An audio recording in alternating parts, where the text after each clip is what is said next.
이 시간 하나님께서 우리에게 주시는 말씀은 구약성경 열왕기 하 2장 1절에서 11절까지 말씀입니다.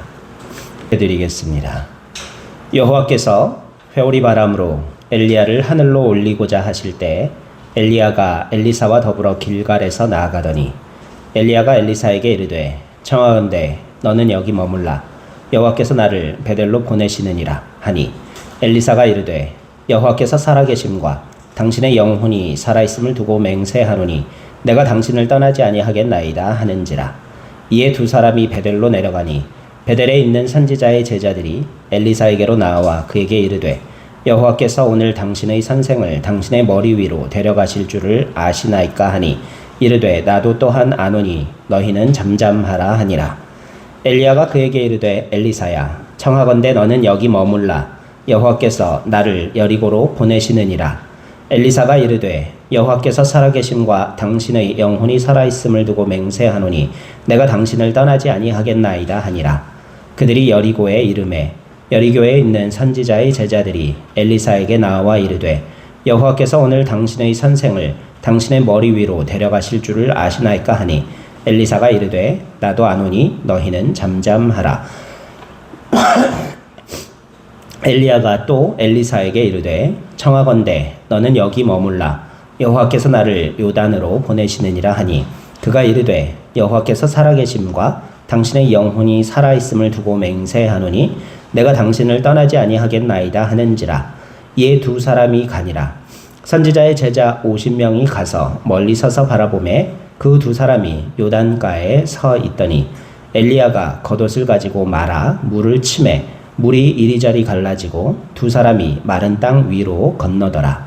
건너매 엘리야가 엘리사에게 이르되 나를 내게서 데려감을 당하기 전에 내가 내게 어떻게 할지를 구하라.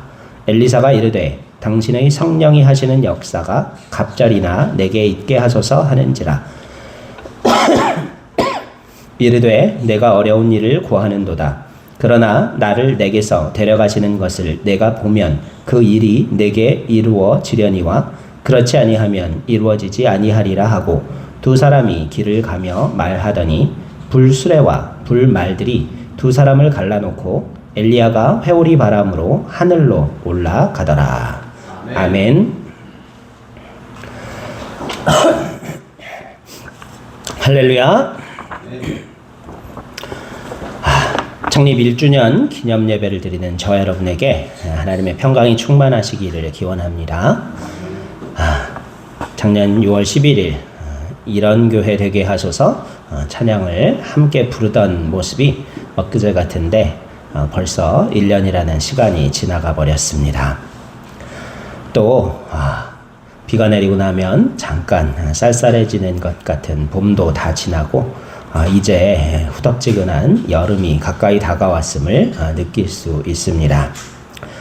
시간의 변화와 흐름과 계절의 변화는 이처럼 하나님의 변함없는 섭리이자 또한 약속입니다. 마찬가지로 성령의 오심도 여름이 지나면 다시 가을과 추운 겨울이 다가오는 것처럼 너무나 확실한 하나님의 약속입니다. 우리 모두 하나님의 말씀에 아멘으로 순종하며 하나님의 약속인 성령의 은총을 누리는 저와 여러분 모두가 되시기를 간절히 소망합니다. 예수님의 공생애 3년 동안 그림자처럼 따라다닌 12사람이 있습니다. 그들은 예수님의 교훈과 생활 그리고 그가 행하신 모든 사건의 참된 목격자들이었습니다. 누군가 그들에게 예수님에 대하여 말하라고 부탁한다면 그중 하나도 누구에게 뒤지지 않으려 했을 것입니다. 그런데 예수님께서 대제사장들의 시기 때문에 잡히실 때에는 예수님을 팔거나 배반하거나 도망쳐 버리게 되었습니다. 함께 죽으러 가자라고 선포하던 제자도 있었고 또 죽음에도 옥에도 우리가 주님과 선생님과 함께 들어가겠다고 하던 그들이 하나같이 다 주님을 버리고 배반하고 떠나가 버렸습니다. 3년여 길다면 길고 짧다면 짧은 세월이었지만 그토록 신뢰하고 따라다녔던 심지어 자기의 직업과 가정까지도 포기했던 그들인데도 불구하고 이렇게 죽음의 두려움 앞에서 스승을 헌신짝 버리듯이 포기하게 된 것입니다. 그런데 이들에게 획기적인 변화의 사건이 또한 있었죠. 그토록 신뢰하며 따라다닌 그 예수님의 약속대로 오순절 마가의 다락방에서 있었던 성령 강림 사건이 바로 그 사건이었어요. 그들이 약속하신 성령님을 받아 하나님의 능력에 사로잡히게 되자 이전과는 전혀 다른 모습의 사람들이 되었습니다. 예수님께서 승천하셔서 그들 곁을 이제는 완전히 떠나셨습니다. 그런데도 그들은 예수의 증인임을 자랑스럽게 여겼고 그 일 때문에 옥에 갇히고 사람들에게 매를 맞게 되면서 오히려 그것을 축복과 영예로 알고서 기뻐하는 사람들로 변해버렸습니다. 사도행전 5장을 읽어보면 아무리 생각해도 억울하고 분통 터질 일인데도 예수님 때문에 매 맞고 고통을 당한 제자들은 이전과는 전혀 다른 태도를 보여줍니다. 41절 말씀을 보면 사도들은 그 이름을 위하여 능욕받는 일에 합당한 자로 여기심을 기뻐하면서 공회 앞을 떠나니라고 기록되어 있습니다. 이렇게 능력 있는 하나님의 사람들로 변화되었고 적극적인 증인이 되는 데 있어서 성령의 감동함을 받는다는 것은 중요하다라기보다는 아주 필수적인 것이라 말할 수 있습니다. 이러한 사실들은 사도들만의 사건이 아니라 구약에 나타난 모든 하나님의 일꾼들이나 또 신약 성경 말씀에 등장하는 하나님의 사람들에게서 발견할 수 있는 공통적인 특징들입니다. 그뿐만 아니라 신약시대 이후 오늘에 이르기까지 능력 있는 하나님의 사역자들에게는 누구든지 경험해야만 하는 우리 신앙에 있어서 꼭 해야만 하는 필수적인 요소입니다. 성령의 역사는 부흥사의 전형물이 아니라 하나님을 위한 모든 일에 종사하는 사람들에게 필수적으로 있어야 할 하나님의 능력이며 은혜임을 기억하는 저와 여러분 되시기를 소망합니다. 오늘 성경 본문 말씀은 엘리야의 제자인 엘리사가 엘리야를 끝까지 따라다니다가 자기가 원했던 갑절의 영감을 받게 되는, 그렇게 됨으로 위대한 하나님의 일꾼이 되는 과정이 기록되어 있습니다. 이 하나님의 말씀인 성경은 언제나 그렇듯이 지난날의 기록이지만 오늘 우리에게 역시 생생하게 작용하는, 역사하는 힘이 있는, 살아있고 운동력이 있는 하나님의 말씀임을 우리는 믿습니다. 그렇기 때문에 오늘 본문의 말씀도 갑절의 영감을 사모하는 사람들에게는 깊이 생각하고 또 깨닫게 하는 하나님의 말씀임을 기억하며 오늘 말씀을 우리가 깊이 묵상하여서 성령 충만함을 받게 되는, 그리하여 하나님의 사람들로 귀하게 쓰임받는 은혜가 저와 여러분의 삶에 있기를 간절히 소망합니다. 엘리사가 갑절의 영감을 얻은 첫 번째 단계는 지명에서 볼 수 있는데 길갈에서 먼저 시작되었음을 볼 수 있어요. 이 길갈이라는 지명의 유래가 구약성경에 등장합니다. 히브리어로 굴러간다 라는 의미를 가진 지방의 이름인데요. 여호수아 5장 말씀을 읽어보면 이스라엘이 요단을 건너 가나안 땅에 들어와 온 백성이 할례를 행하게 될 때 애굽의 모든 수치를 너희에게서 굴러가게 하였다라는 뜻의 말씀으로 주어진 그런 지명 이름입니다. 언제나 그러하듯 신앙의 첫 단계에는 죄의 문제에서 시작이 됩니다. 하나님과 나 사이에 막힌 죄 문제가 먼저 해결되지 않고는 우리의 믿음이, 신앙이 바로 설 수 없기 때문입니다. 예수님께서도 이 세상에 오셔서 최초로 전하신 말씀이 바로 회개에 관한 말씀이었어요. 결국 죄의 문제를 해결하라는 말씀이었습니다. 죄를 민감하게 해결할수록 하나님의 존재에 우리는 더욱더 민감하게 될 것입니다. 루터는 말하기를 등불에 가까이 하면 할수록 그림자가 커지듯이 하나님과 가까울수록 죄에 대해 민감해진다고 하였습니다.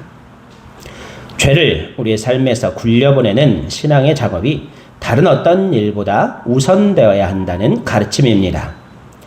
우리가 거룩하신 하나님 앞에 죄인임을 시인하고 그 죄를 주님께 온전히 맡겨드림으로 말미암아 해결되는 회개의 역사가 먼저 있어야 하나님의 영감이 임하게 되어 있음을 깨닫기를 바랍니다. 사도행전 2장 38절 말씀을 보면 베드로가 가로되 너희가 회개하여 각각 예수 그리스도의 이름으로 세례를 받고 죄 사함을 얻으라. 그리하면 성령을 선물로 받으리니 라는 말씀이 있듯이 죄와 수치를 굴려보내는 길갈의 역사가 먼저 일어나 죄의 문제가 먼저 우리의 삶에서 해결되어 성령 충만의 은혜를 누리게 되기를 소망합니다. 두 번째 단계는요, 베델의 단계임을 볼 수 있습니다.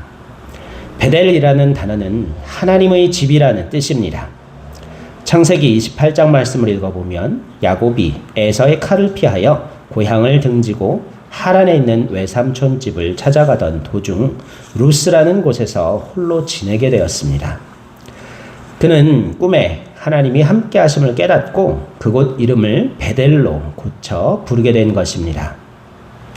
세상적인 그리고 인간적인 루스가 아니라 하나님이 언제나 함께 하심을 느끼는 베델이 삶에 있어야 한다는 교훈입니다.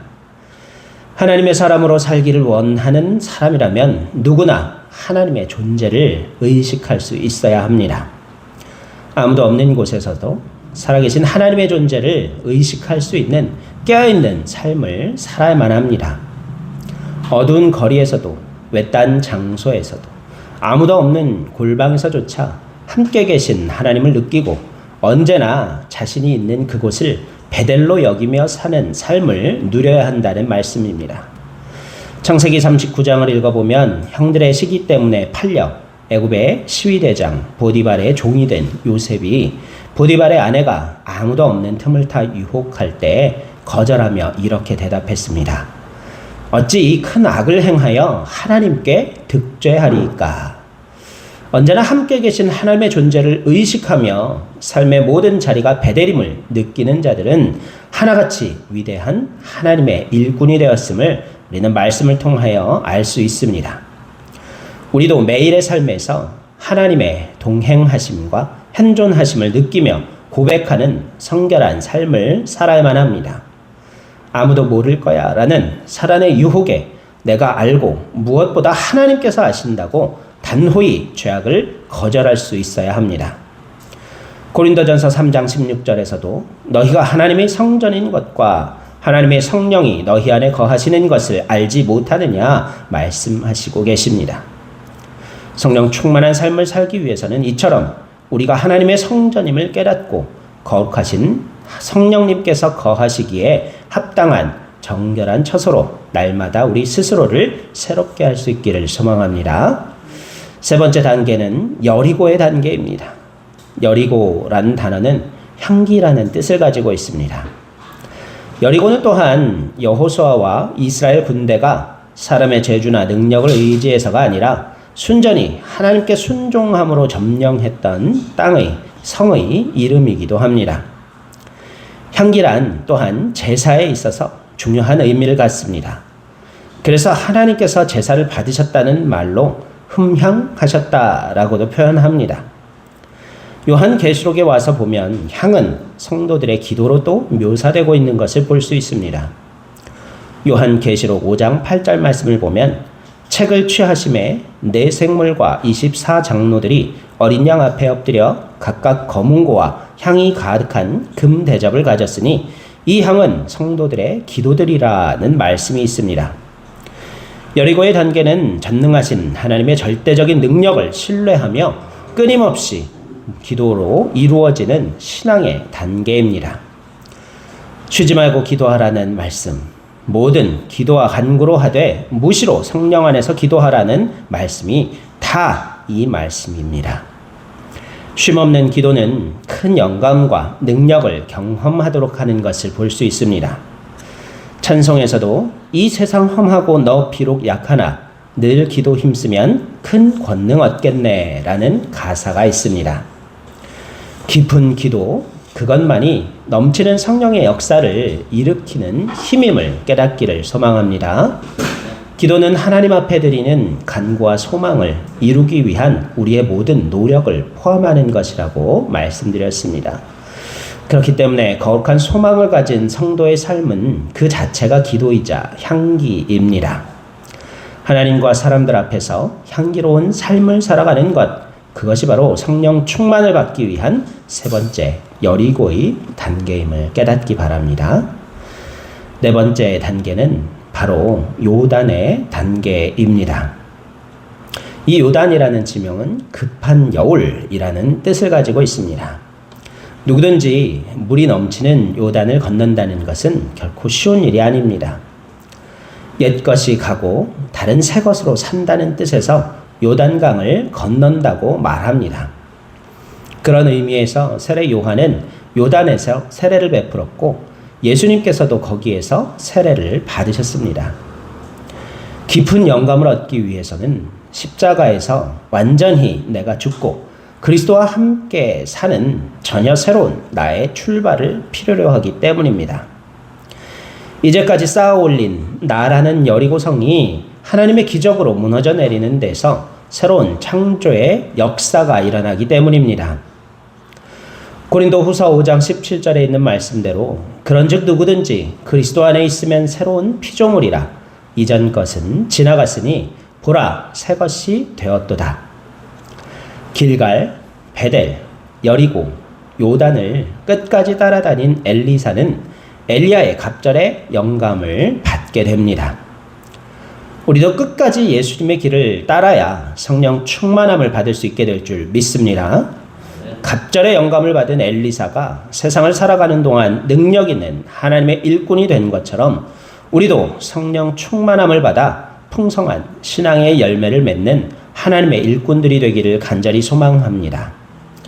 하나님은 영이십니다. 하나님과 교류하는 복된 삶을 살기 위해서 내가 먼저 영적으로 변화되어야 합니다. 하나님과 통할 때 우리는 하나님의 유능한 일꾼이 됩니다. 그러므로 성령의 역사를 경험한다는 것은 신앙인에게 언제나 꼭 필요한 일입니다. 더 이상 필요 없다고 할 만큼 성령의 역사를 외면할 수 있는 사람은 이 세상에 아무도 없습니다.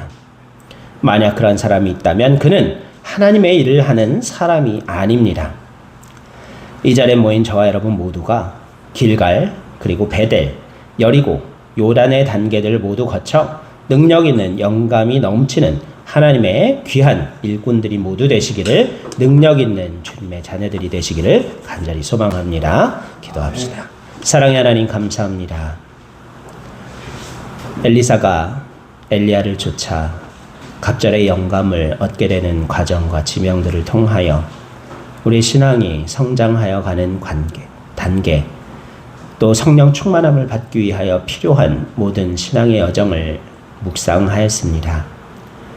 주님, 우리도 길갈과 여리고와 베델과 그 모든 단계를 지나고 또 거쳐서 오직 성령의 충만함을 받을 수 있는 거룩한 당신의 자녀들이 될 수 있도록 인도하여 주시옵소서.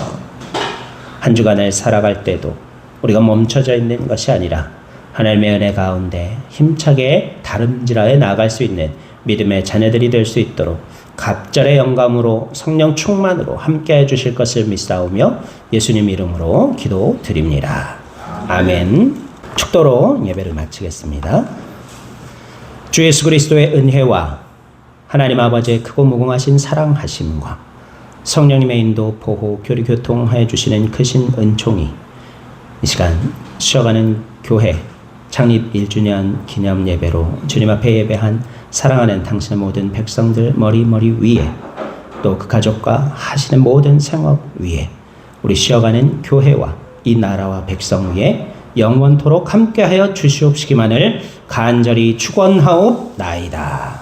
아멘.